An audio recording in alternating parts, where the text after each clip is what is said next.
They cast me out. The word itself is a brand seared into the very fabric of my being. Outcast, heretic, rogue. I wear these titles now as a second skin, a constant reminder of the day the monastery gates slammed shut behind me, the sound echoing not of wood and iron, but of a life I thought was mine, shattering into 1,000 pieces. They told me I was a danger, that my questions were a poison, that my insatiable hunger for a truth beyond their rigid doctrines would corrupt the very foundations of their faith. And so, they severed me from the only world I had ever known, believing they were protecting their flock from a wolf in sheep's clothing. But they were wrong. They weren't casting out a wolf. They were unleashing a dragon. For years I had followed their path, walked their halls in silent meditation, my days a metronome of prayer and scripture. I sought solace in their rituals, a quiet harbor for a storm that had raged within me since I was a boy, a storm of questions, a tempest of a purpose I could feel thrumming beneath my skin, a deep, resonant hum that their chants and platitudes could never quite drown out. I asked them, in hushed tones at first, then with a voice that grew louder with each unanswered query. Why do we fear the world beyond these walls? What is the purpose of a light if it is kept hidden in the darkness of a sanctuary? How can we claim to know the nature of the soul if we refuse to look into the abyss of our own untamed hearts? My questions were met with silence, then with warnings, and finally with condemnation. They called my curiosity a sin, my desire for a deeper understanding, a perversion of their teachings. They offered me a choice: silence my restless heart and accept their dogma without question, or be cast out into the wilderness of the world they so deeply feared. I chose the wilderness. I chose the unknown, the untamed, the path that had no map, no guide, no promise of salvation. I chose to become a rogue monk, a seeker of a truth that could not be contained within the pages of a dusty scroll or the stone confines of a sacred temple. And so my journey began, not a journey of miles, but of the soul, a pilgrimage into the heart of my own darkness, a quest to understand the relentless purpose that had set me at odds with the world I had once called home.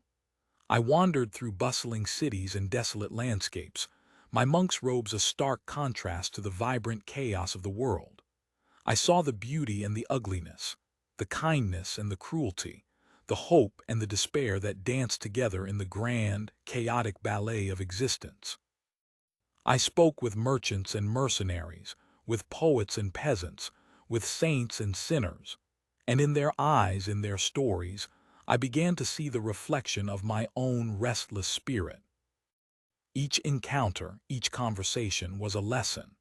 I learned that true strength is not found in the rigidity of belief, but in the flexibility of an open mind.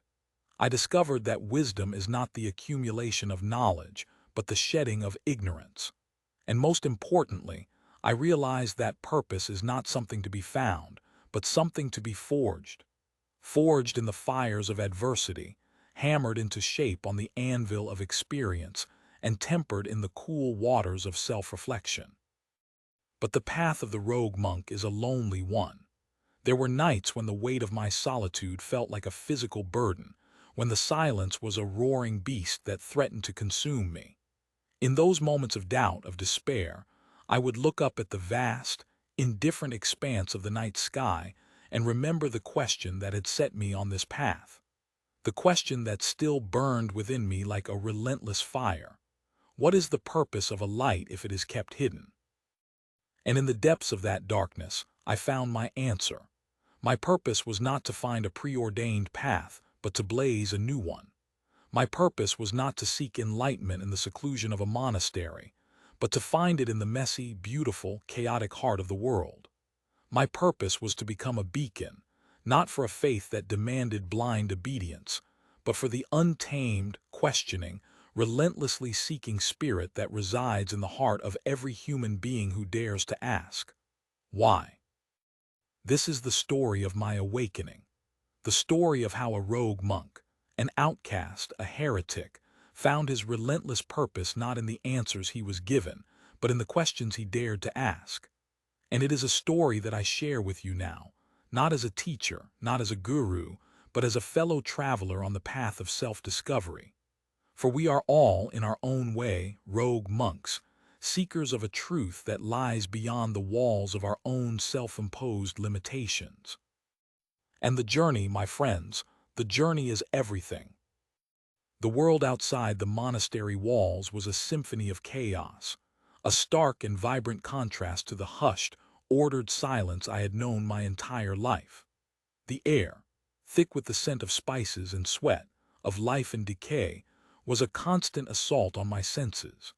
The cacophony of the marketplace, a thousand voices haggling, laughing, arguing, was a language I did not understand, yet it spoke to me of a world teeming with a raw, untamed energy that both terrified and exhilarated me.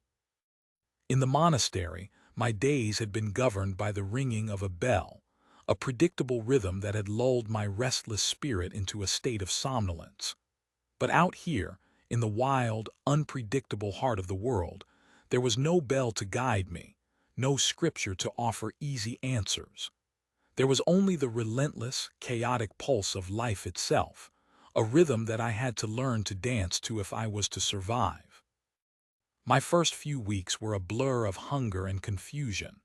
I had no money, no skills that were of any use in this new world. The philosophical debates and theological arguments that had once been the currency of my existence were worthless in the face of a baker demanding coin for a loaf of bread. I was a stranger in a strange land, a ghost from another world, and the world, it seemed, had little patience for ghosts. I slept in alleyways, the cold stone a poor substitute for the simple cot I had once taken for granted. I ate what I could find, scraps of food discarded by the more fortunate, my stomach a constant, gnawing reminder of my fall from grace. There were moments when the despair was so thick, so suffocating that I could barely breathe. In those moments, I would retreat into the familiar fortress of my mind, reciting the ancient mantras and scriptures that had once been my solace. But the words which had once held such power now rang hollow in the face of my new reality. They were echoes of a life that was no longer mine, whispers from a world that had cast me out.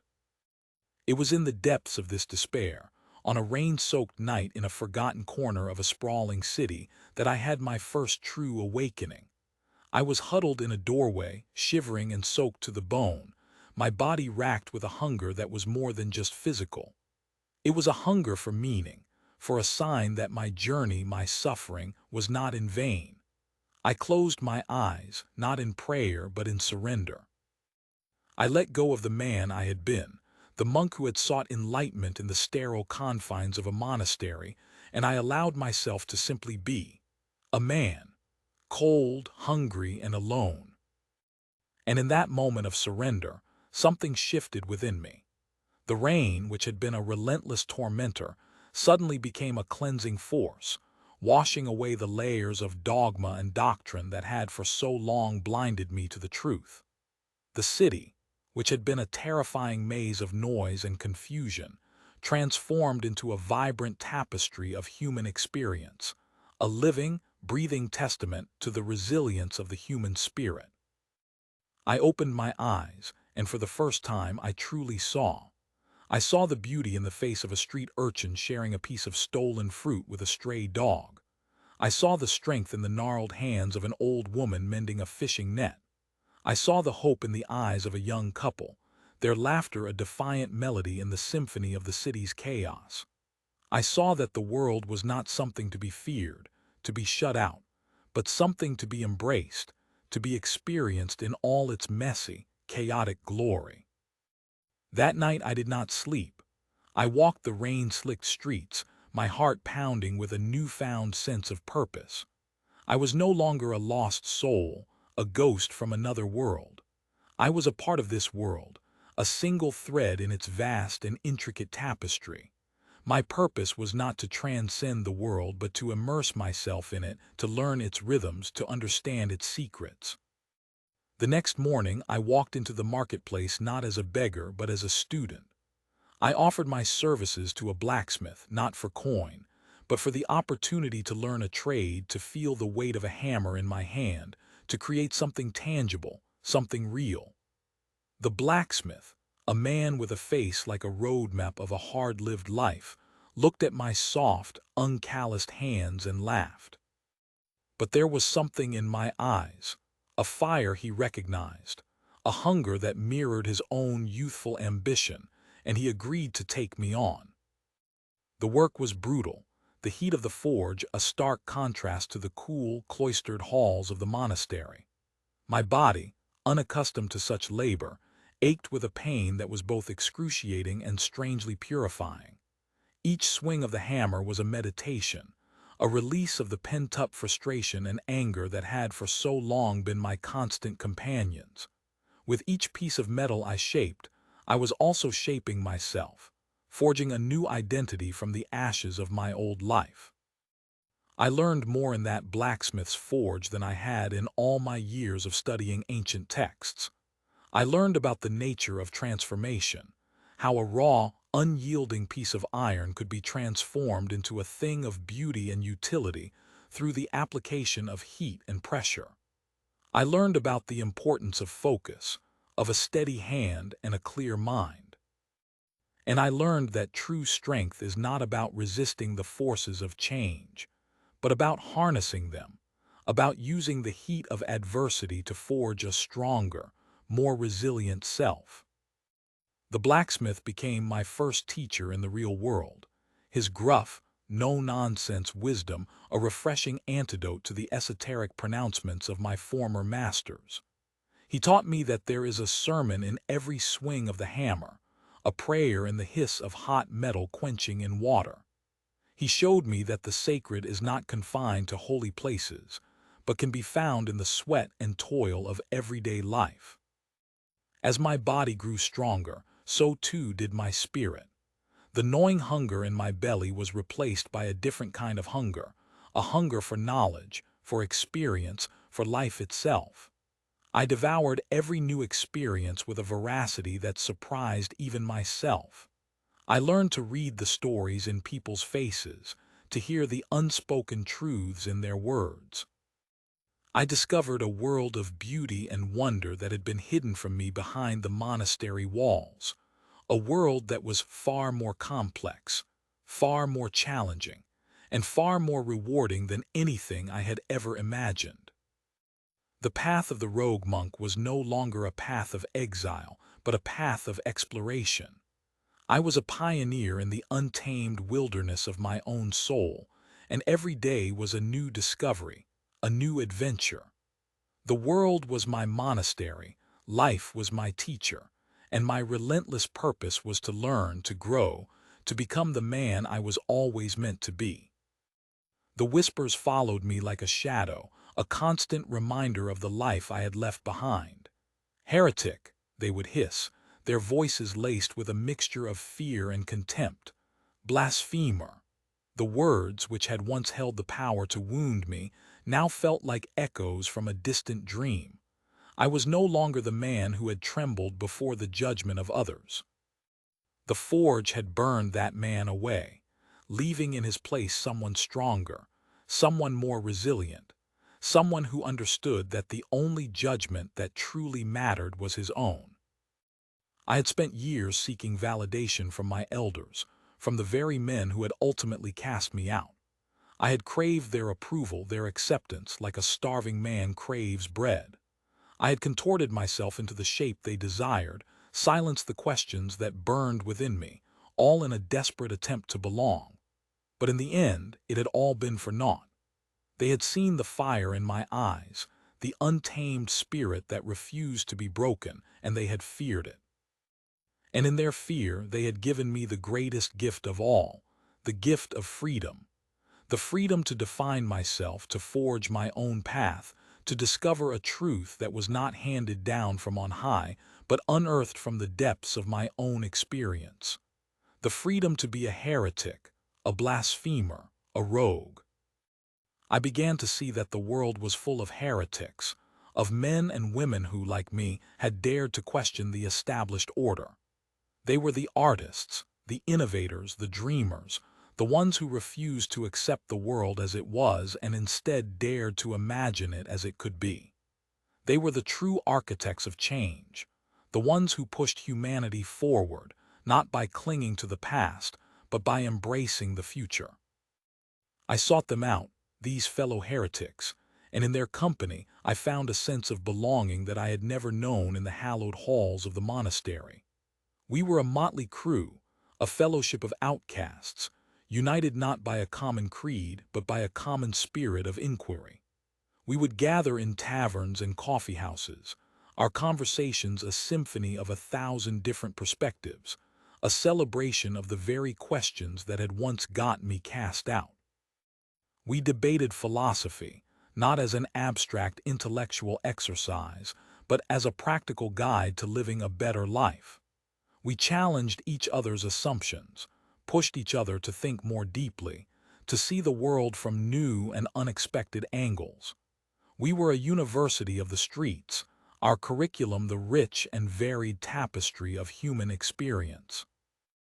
It was during one of these late-night debates, in a smoke-filled room in the heart of a bustling port city, that I had my next great awakening. We were discussing the nature of fear, and a woman, a poet with eyes that held the wisdom of 1,000 lifetimes, shared a simple yet profound insight. Fear, she said, her voice a low, melodic hum, is a cage we build for ourselves. A cage of our own making, forged from the stories we tell ourselves about who we are and what we are capable of.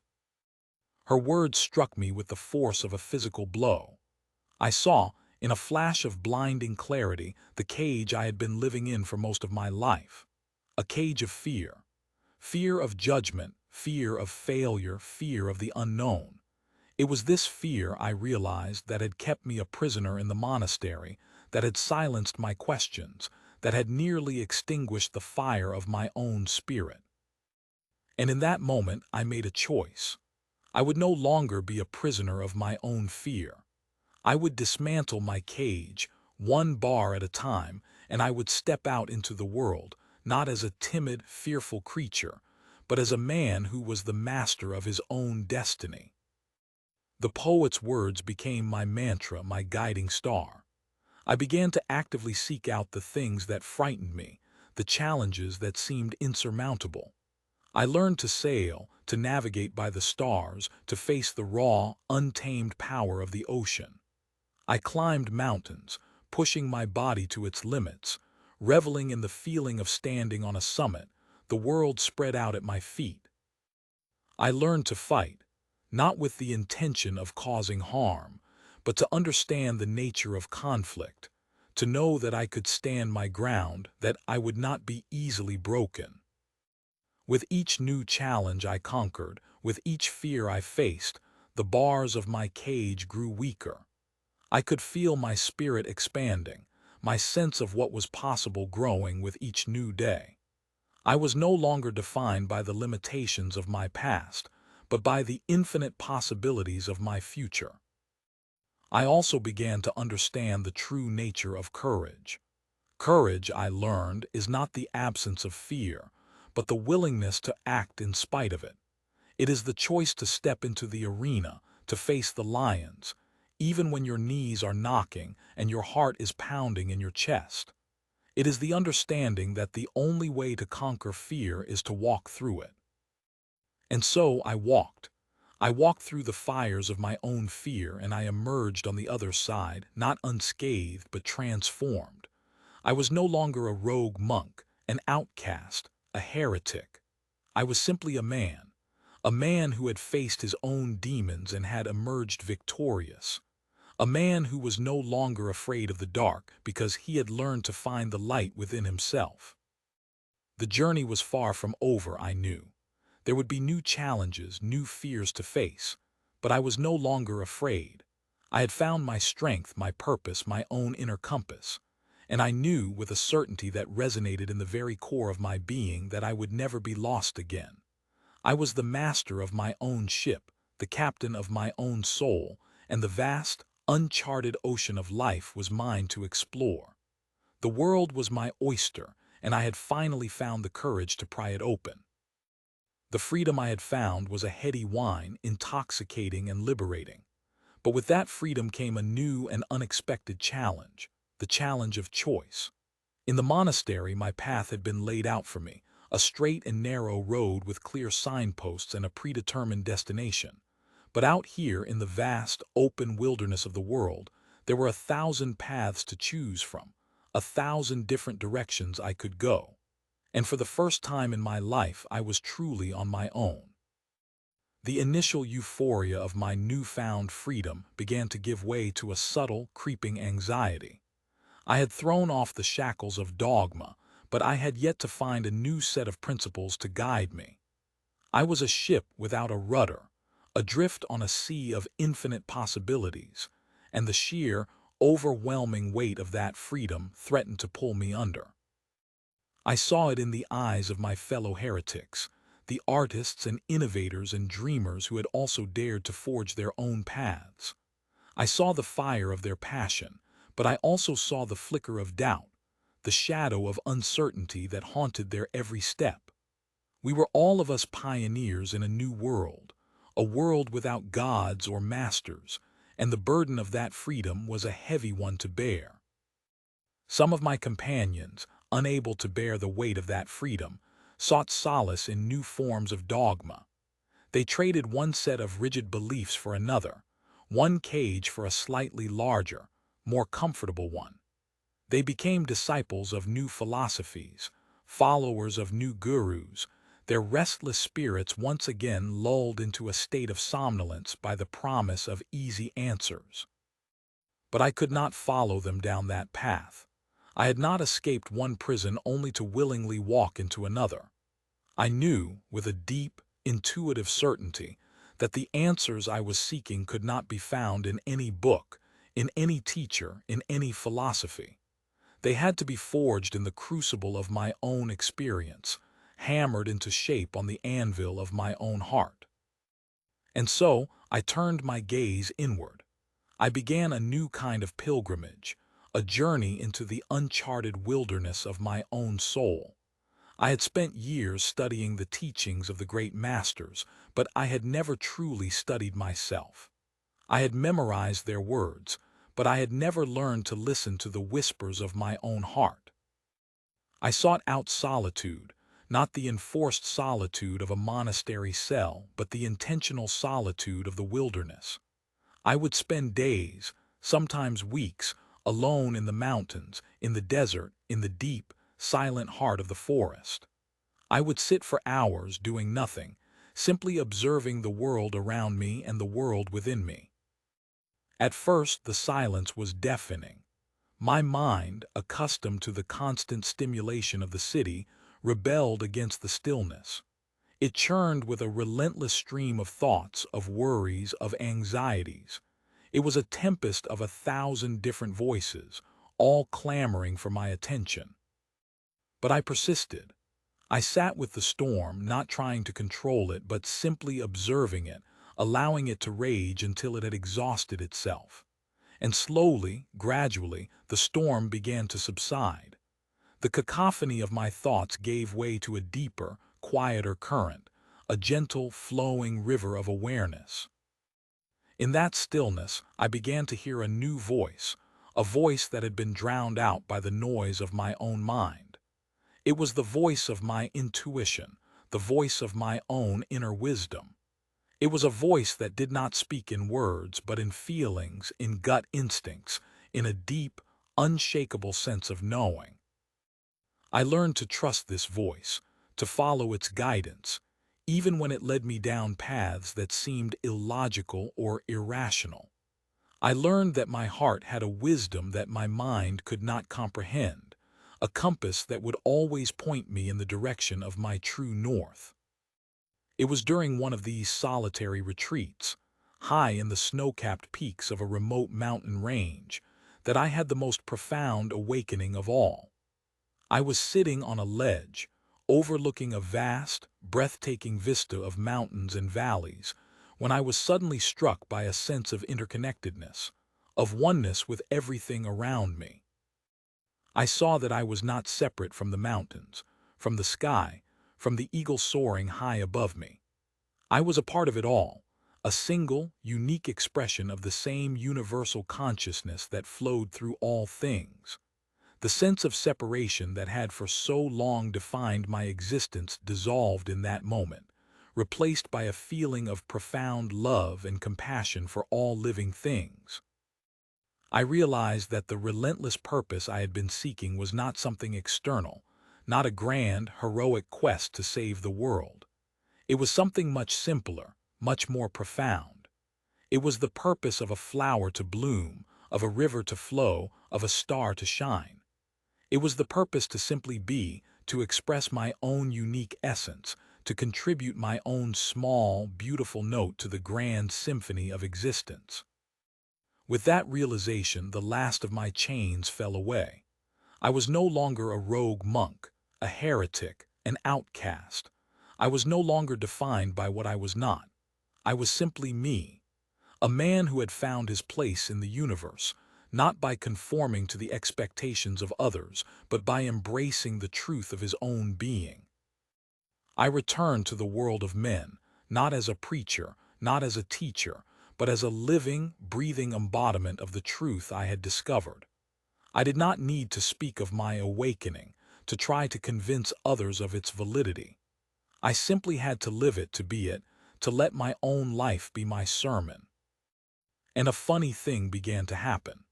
The whispers that had once followed me, the accusations of heresy and blasphemy, began to fade away, replaced by a different kind of murmur.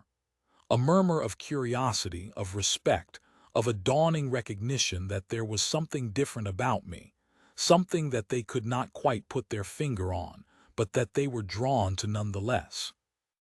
People began to seek me out, not for answers, but for the quality of my presence. They would sit with me in silence, and in that silence they would begin to hear the whispers of their own hearts. They would tell me their stories, not because they wanted my advice, but because they knew that I would listen without judgment, with a compassion that was born not of pity, but of a deep, experiential understanding of the human condition. I had become a mirror, a reflection of the untamed, questioning, relentlessly seeking spirit that resided in the heart of every human being. And in my reflection, they began to see themselves, not as they were, but as they could be. The journey was far from over. The path of self-discovery is a path without end, but I was no longer walking it alone. I was walking it with every man and woman who had ever dared to question, to seek, to forge their own path. I was a part of a grand and beautiful conspiracy, a conspiracy of heretics and dreamers and lovers of life, all of us working together in our own unique ways to create a more beautiful, a more just, a more enlightened world. And I knew, with a certainty that burned brighter than any sun, that our light, our collective light, would never be hidden again. We would shine it in the darkness, a beacon of hope for all those who were still searching for their own relentless purpose. We were the dawn of a new day, and our time had finally come. My life became a testament to the truth I had discovered in the heart of the wilderness, that the greatest teacher is life itself, and the most sacred temple is the world around us. I no longer sought knowledge in the dusty pages of ancient texts, but in the living, breathing stories of the people I met. Every conversation was a lesson, every encounter a revelation. I traveled to the far corners of the earth, my only possessions the robes on my back and the insatiable curiosity in my heart. I sat with shamans in the heart of the jungle, their wisdom rooted in the deep, primal rhythms of the earth. They taught me to listen to the language of the trees, to read the stories in the stars, to see the sacred in the dance of a hummingbird's wings. They showed me that the veil between the physical and the spiritual is a thin one, and that with a quiet mind and an open heart, we can learn to walk in both worlds at once. I journeyed to the bustling metropolises of the East, where ancient traditions and modern innovations collided in a vibrant, chaotic symphony. I debated with scholars in the hallowed halls of ancient universities, their minds as sharp as a razor's edge. They taught me the power of logic, of reason, of a well-crafted argument. They showed me that the pursuit of knowledge is a noble one, and that a keen intellect can be a powerful tool for cutting through the illusions of the mind. I lived with nomads in the vast, windswept deserts. There lives a testament to the resilience of the human spirit. They taught me the art of simplicity, of finding joy in the small things, of living in harmony with the harsh, unforgiving beauty of the natural world. They showed me that true wealth is not measured in possessions, but in the richness of one's experiences and the depth of one's connections with others. With each new culture I immersed myself in, with each new perspective I encountered, my own understanding of the world expanded. I saw that there are 1,000 different ways to be human, 1,000 different paths to the same ultimate truth. The rigid, black-and-white worldview of my monastic upbringing dissolved into a vibrant, multifaceted tapestry of 1,000 different shades of gray. I began to see that the divisions that separate us of race, of religion, of nationality, are all illusions, constructs of the mind that have no basis in reality. We are all of us at our core the same. We are all of us searching for love, for meaning, for a sense of belonging. We are all of us on a journey, a quest to understand who we are and why we are here. And I, the rogue monk, the heretic, the outcast, had become a bridge between these worlds. I could speak the language of the scholar and the shaman, the nomad and the city dweller. I could see the common thread that united them all, the universal human spirit that animates us all. My reputation, which had once been a source of shame, now became my calling card. The rogue monk, they called me, a title I now wore with a sense of pride. I was a man who belonged to no tribe, who owed allegiance to no dogma, who was free to speak the truth as I saw it, without fear or favor. And the truth I spoke was a simple one, a truth that resonated in the hearts of people from all walks of life. I spoke of the power of self-reliance, of the importance of forging one's own path, of the courage to question everything, even our most cherished beliefs. I spoke of the beauty of diversity, of the wisdom of an open mind, of the transformative power of compassion. I did not offer easy answers or simple solutions. I offered something far more valuable, a mirror. I held up a mirror to the people I met, and in that mirror they saw not a heretic, not an outcast, but a reflection of their own untapped potential, their own untamed spirit. I became a catalyst for change, a spark that ignited the flames of curiosity and self-discovery in the hearts of others. I did not ask them to follow me, to become my disciples. I asked them to follow themselves, to become their own masters. My journey had come full circle. I had been cast out of one community, only to find a new, larger community, a global community of seekers and dreamers and lovers of life. I had been told that my questions were a poison, but I had learned that they were a medicine, a cure for the sickness of complacency and blind faith. I was no longer a rogue in the sense of being an outcast, but in the sense of being a free agent, a man who was not bound by the limitations of any one tradition or belief system. I was a monk in the truest sense of the word, a man who had dedicated his life to the pursuit of truth, wherever it might lead him. And my purpose, my relentless purpose, was clearer to me now than ever before. It was to be a living, breathing embodiment of the truth that we are all of us, in our own way, rogue monks. We are all of us heretics in a world that demands conformity. We are all of us seekers on a path without end. And the greatest adventure of all is the journey inward, the quest to discover the untamed, boundless, magnificent truth of who we are. The sun was setting on my life, its golden rays casting long shadows across the landscape of my memories.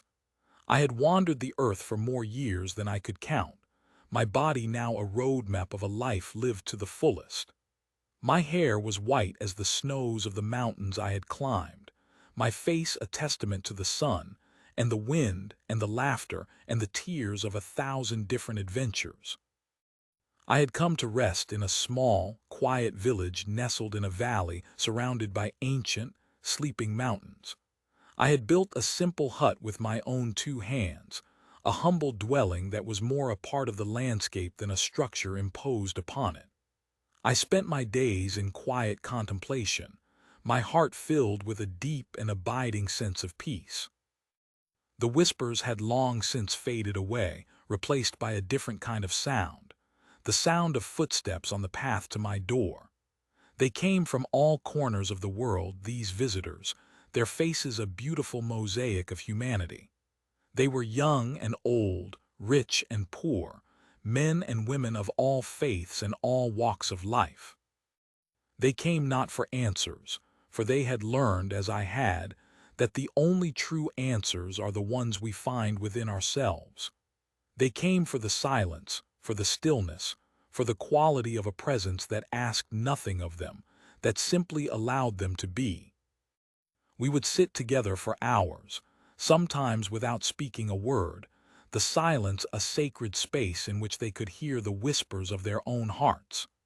They would tell me their stories, and I would listen, my own story now a quiet, gentle stream that flowed into the great river of their collective experience. I saw in their eyes the same fire that had once burned in my own, the same restless, questioning spirit that had set me on my own path so many years ago. And I knew that my work was done. The seeds I had sown had taken root, and a new generation of rogue monks was now ready to carry the torch of inquiry and self-discovery into the world. One evening, as the last rays of the setting sun painted the sky in hues of orange and purple, a young woman came to my door. She had the eyes of a seeker, the eyes of a heretic, the eyes of a dreamer. She had come a long way, she told me, drawn by the stories she had heard of the rogue monk. She asked me if I would be her teacher, if I would show her the way. I smiled, a gentle, knowing smile that crinkled the corners of my eyes. I cannot be your teacher, I said, my voice a soft, raspy whisper, for the only true teacher is the one that resides within you, and I cannot show you the way, for the path is one that you must forge for yourself. I saw a flicker of disappointment in her eyes, but it was quickly replaced by a dawning understanding. She had not come all this way for easy answers. She had come for a confirmation of what she already knew in her heart, that she was the master of her own destiny, the captain of her own soul. But I will tell you this, I said, my gaze meeting hers. The journey you are about to embark upon is not an easy one. There will be moments of doubt, of despair, of a loneliness so profound that it will feel like a physical wound. But do not be afraid, for it is in the darkest of nights that we discover the brightest of lights, and the light you are seeking is not at the end of the path. It is the path itself. I pointed to the mountains, their peaks now silhouetted against the deepening twilight. The world is your monastery, I said. Life is your scripture. Your own heart is your guru. Go now and live your questions, for in the living of them you will find your own relentless purpose. She bowed her head in gratitude, a silent acknowledgment of the truth of my words. And then, without another word, she turned and walked away, her silhouette a small, determined figure against the vast, majestic backdrop of the mountains. I watched her until she was out of sight, my heart filled with a sense of profound joy. The torch had been passed. The journey would continue. The grand and beautiful conspiracy of rogue monks would live on. As the first stars began to appear in the night sky, I closed my eyes, a deep sense of peace settling over me. My life had been a long and winding road, a journey filled with twists and turns, with moments of profound joy and deep sorrow. I had been an outcast, a heretic, a wanderer, But in the end, I had found my way home, not to a place but to a state of being, a state of oneness with the universe, with the grand, mysterious, and beautiful dance of life. I had been the rogue monk, but now, at the end of my days, I was simply a man who had lived and loved and learned. And that, I realized, was the greatest teaching of all. To live fully, to love deeply, to learn relentlessly. That is the purpose of our journey. That is the essence of our being. And that is a truth that no dogma, no creed, no religion can ever contain. It is a truth that can only be found in the untamed, boundless, magnificent wilderness of our own hearts. And the adventure, my friends, the adventure is eternal. So I ask you now, as you stand at the crossroads of your own life, which path will you choose? Will you follow the well-trodden road of conformity, of blind faith, of a life lived according to the expectations of others? Or will you dare to forge your own path, to venture into the untamed wilderness of your own soul, to become the heretic, the dreamer, the rogue monk of your own life? The choice is yours, and in that choice lies the power to change not only your own life, but the world. For the world is not changed by armies or by governments, but by the quiet, courageous acts of individuals who dare to live their truth. Join us. Join the fellowship of heretics and dreamers and lovers of life. Add your own unique voice to the symphony of our collective awakening. Let us create a world where questions are celebrated, where diversity is honored, where the only dogma is the dogma of an open mind and a compassionate heart. The journey will not be easy, but I promise you this, it will be the greatest adventure of your life. And you will not be alone. We will be there with you in spirit every step of the way. The MidQuest Chronicles are not just my story, they are our story. The story of a humanity that is finally, after all these long years, waking up to its own magnificent potential. Leave a comment below and share your own story of awakening. Let us build a community of support, of inspiration, of relentless purpose. And if this message has resonated with you, share it with others who may be on their own path of self-discovery. Together, let us be the change we wish to see in the world. The journey continues, and the best is yet to come.